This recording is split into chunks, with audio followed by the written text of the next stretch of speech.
Morning সবাইকে। সবাই কেমন আছে? আশা করি খুব ভালো আছে। তো বন্ধুরা, বুক ভরে ভালোবাসে মন ভরে দুঃখ নিয়ে আবার চলে এসেছে ভিডিও। তো বন্ধুরা, অনেকদিন পরই ভিডিওটা হয়ে গেছে, কারণ এতটা কাজের চাপ জানি মানে কী বলতো, তো জানো মেশিন ছাড়া আমার কাজ নেই, গলাটা বসা, মানে কথাই বলতে পারছি না। আর এই দেখো এক্ষুনি আমি গোসল করে যেহেতু উঠেছি বন্ধুরা, গোসল করে উঠে মাথা আঁচড়াচ্ছি।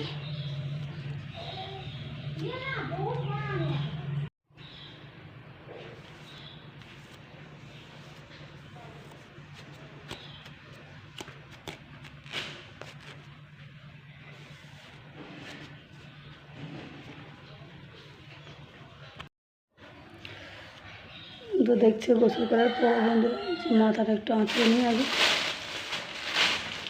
তো এখনও কিন্তু কত চুল যে উঠছে, খালি গোসল করে ভিজে মাথাটা আমি আগে আঁচড়ে নেবো, অনেকগুলো চুলও উঠছে, সেই কারণে মাথাটাকে আঁচড়ানো কমপ্লিট হয়ে গেছে।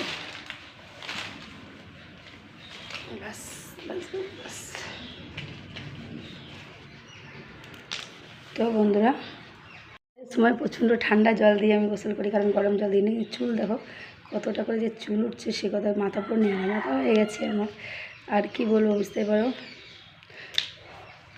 এবার গোসল করার পর মাথাটা আঁচড়ালাম, মাথা আঁচড়ানোর পরে, কেন এখন অনেক ঠান্ডা, যেহেতু পৌষ মাস, কারো পৌষ মাস কারো সর্বনাশ, তোমরা তো সেটা জানো। তো যেহেতু আমি এই ক্রিমটা লাগাই, সেটা তোমাদেরকে এর আগেও আমি অবশ্যই দেখিয়েছিলাম, আর এখনও দেখাচ্ছি যে এই ক্রিমটা আমি ব্যবহার করি শুধুমাত্র শীতকালের জন্য।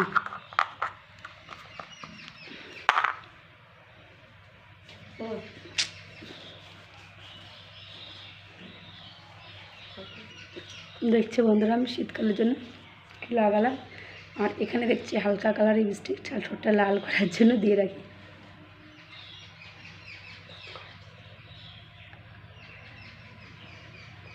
এটা আমার গোসলের পরে এটা একটা অভ্যাস বন্ধুরা, সেটা তোমাদেরকে এর আগেও দেখিয়েছিলাম, হয়তো মনে নেই। আর এই দেখো সরিষার তেল তোমরা এখন দেখতে পাচ্ছ, কারণ সরষের তেল আমি আগেও বলেছি, এখনও বলছি, যত সরষের তেল মাখবে তত গা দিয়ে গন্ধ থাকবে না। যাদের বাগড়েছে গা আছে তাদের তো একদমই নয়, কারণ সরষের তেল ইউজ করতে হবে, অন্য তেল দিলে কিন্তু হবে না বা চলবে না।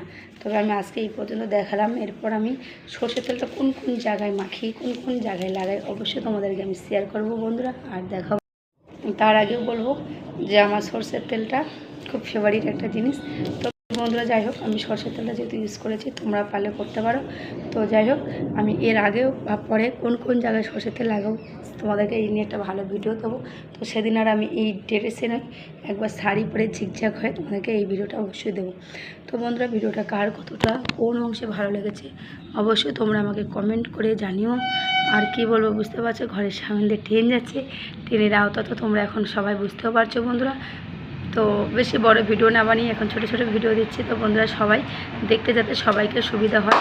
তো বন্ধুরা, ভিডিওটা যার যেখান থেকে ভালো লাগবে সে সেখান থেকে কমেন্ট করে জানিও, আর ভিডিওটা ভালো লাগলে লাইক কমেন্ট শেয়ার করো, পাশে থেকো।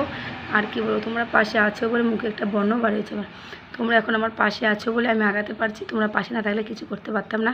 তো বন্ধুরা চলো, বুক ভরা ভালোবাসে মন ভরা দুঃখ নিয়ে আবার আসবো ভিডিও দিতে। চলো টাটা সবাইকে, সবাই সুস্থ থেকো আর সবাই ভালো থেকো। চলো।